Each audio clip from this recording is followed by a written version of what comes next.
كل مكان أهلا بيكم. احنا معاكم النهاردة هنستكمل حوارنا مع سعادة السفير هوكان إمسجورد سفير مملكة السويد لدى جمهورية مصر العربية. في لقاء اليوم هنتحدث عن تاريخ العلاقات ما بين الدولتين، وأيضا هنتحدث عن حجم الاستثمارات والتبادل التجاري. لو عايزين تعرفوا أكتر تابعونا وهذا اللقاء.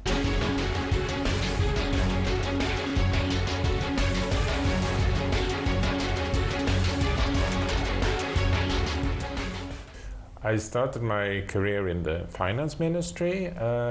After that, I spent a couple of years in London at the European Bank for Reconstruction and Development as a deputy director. And only then I joined the foreign ministry, where I worked mainly on European affairs. So I was what would be correspondent maybe to assistant minister for European affairs. And then ambassador to the Netherlands. So that is basically it. We are part of Scandinavia, we are part of Northern Europe, so we feel very close to the other Scandinavian countries, to Finland, Norway, Sweden. We share language with those countries, and we share also history and culture. But I would also like to say that on the other side of the Baltic Sea, we also have 3 Baltic countries, Estonia, Latvia, and Lithuania. Swedish people like to celebrate the family holidays. I think this is the most important feature. So we have some that are more important than others. One which I like to talk about is the Lucia celebrations, which is on the 13th of December. It's in the darkest part of the year. So if you are in Stockholm, the sun will rise maybe at 10 o'clock and it will go down at 3 o'clock. So you only have a couple of hours of sunlight.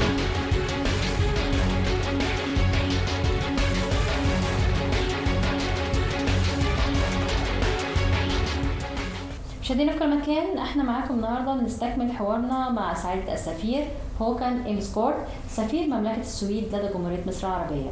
Your Excellency, thank you so much for the next time to have us. Thank you. Today I would like to talk with Your Excellency about the history of the relations between Egypt and Sweden. So can you tell us about this history and when did it start exactly?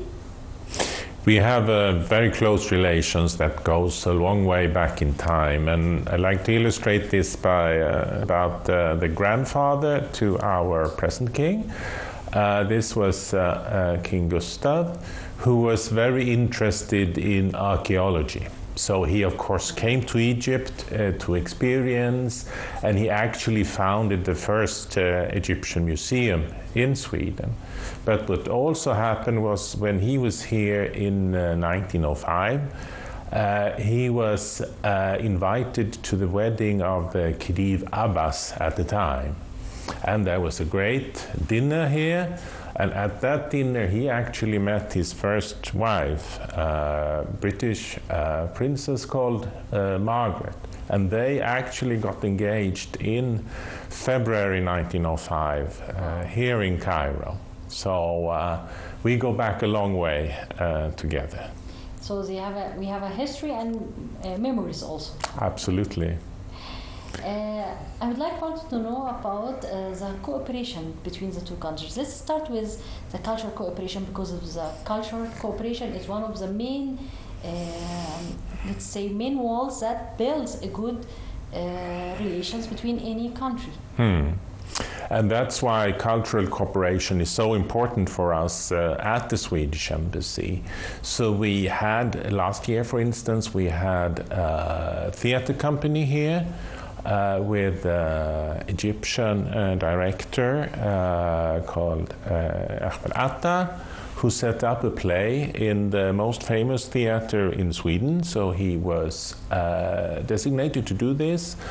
It's a play about cultural differences between the Arab world and Sweden, if you like. So he was commissioned by the theater to do this, and then he took his company here and they performed in downtown Cairo.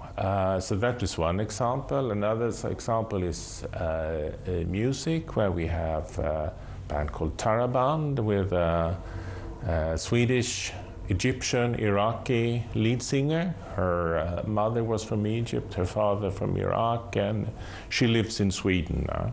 So there's a lot of these intercultural connections which we try to pick up, and which we think is very important to tie our countries closer together. Your Excellency, I would like now to know the volume of trade between Egypt and Sweden, and the most important import and export products that's going on between the two countries. Well, thank you for asking that question, because I'm very happy to note actually that last year, for the first time, trade between our two countries raised above the level of $1 billion US dollars. So this is a sign of how our trade is actually improving.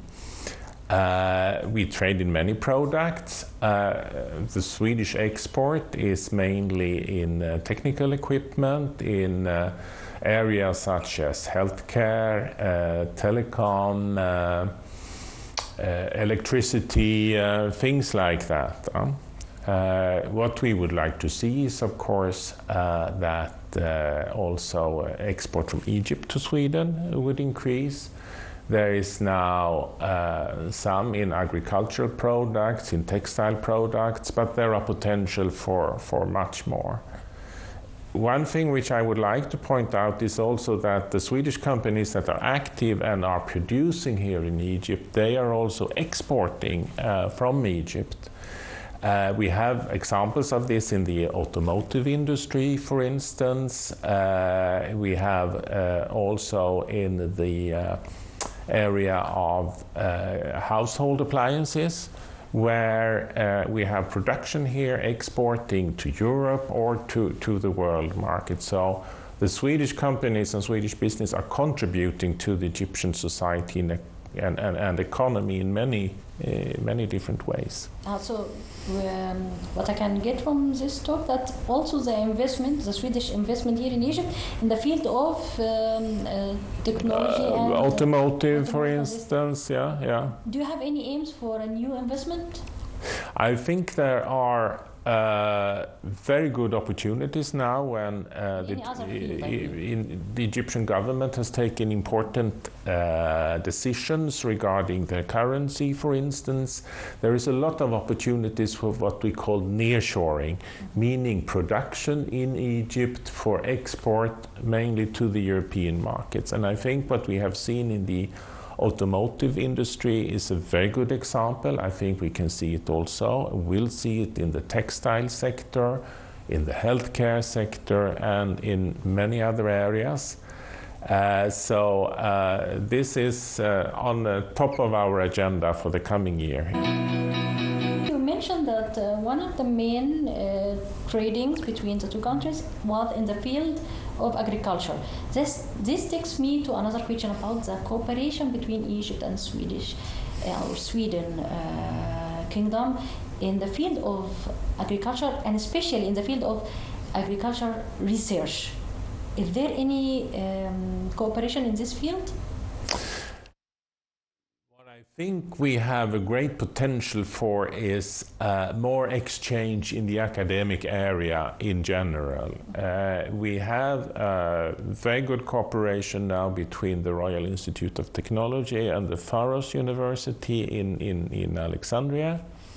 We have this year 155 Egyptian students going for their university education in Sweden. This is up from last year. So we see an interest in this, and I hope, and my vision in this is that we can find cooperation between the universities so that the student can have what we call a double exam. An exam that is at the same time from a well-renowned Swedish university and an Egyptian university. We are working with that, in particular with the Royal Institute of Technology, which I think is very interesting for the future. Is there any cooperation nowadays between the two countries in the field of tourism? We are promoting tourism. We could see that tourism some years ago were higher than now. The last figure we have is for 2022, when we have about 50,000 Swedish people coming here in the winter season, mainly to Hurghada, Sharm el-Sheikh, these places. We now have a couple of days a week direct flights to Cairo from Stockholm. With one company, we have another company who will also start these direct flights. So with this, I think we can increase this number a lot, because Egypt obviously have so much things to offer for tourism, both of course in terms of history, culture, sunshine, bath, coastal beach life, all these things. So I think we are looking to much higher figures in the future. This answer leads me to another question, which is what is tourism places that Your Excellency already visited here in Egypt, and which one do you think is unique? I think the one that is unique for me is Abu Simbel.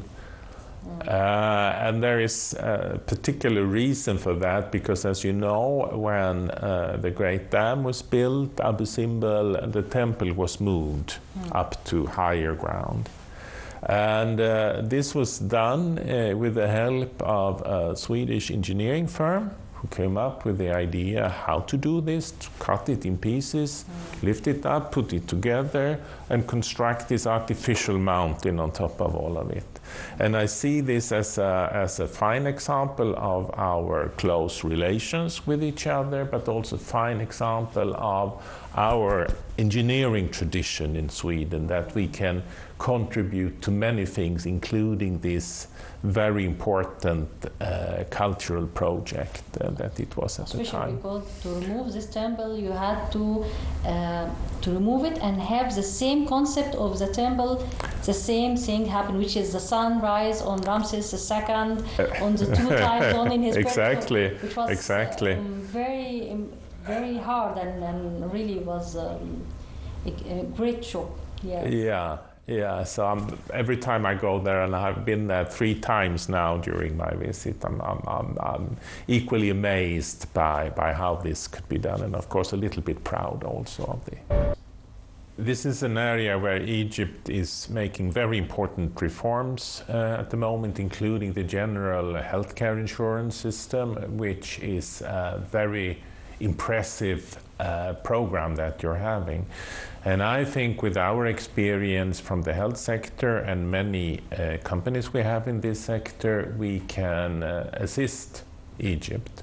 So for this reason, we are planning a visit of a Swedish delegation in October this year to explore the possibilities for cooperation. And in particular, we think that when it comes to hospitals, the renovation and the building of hospitals, we can contribute a lot with experience both in terms of equipment, like ventilators, like machines for cancer treatment, for instance, but also experience in the management and running of hospitals. So this is one area which is a top priority for the coming year for us.